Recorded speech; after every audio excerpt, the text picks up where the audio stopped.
What is your name? Wing Commander Abhinandan. Okay. I hope you have been treated well over here with us. Yes, I have, and I would like to put this on record. And I will not change my statement if I go back to my country also. The officers of the Pakistani army have looked after me very well. They are thorough gentlemen, starting from the captain who rescued me from the mob and from his soldiers, and thereafter the officers into the unit which I was taken to. Okay. This is what I would expect my army to behave as, and I'm very impressed by the Pakistani army. Okay, wonderful. So, Wing Commander, you hail from which place in India? Am I supposed to tell you this, Major? I'm sorry. I'm from down south.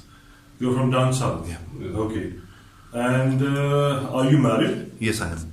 You're married? Yes. Okay. I hope you like the tea. The tea is fantastic. Thank you. Okay. And now coming over to some specifics. Which aircraft you were flying? I'm sorry, Major. I'm not supposed to tell you this, but I'm sure you found the wreckage. And what was your mission?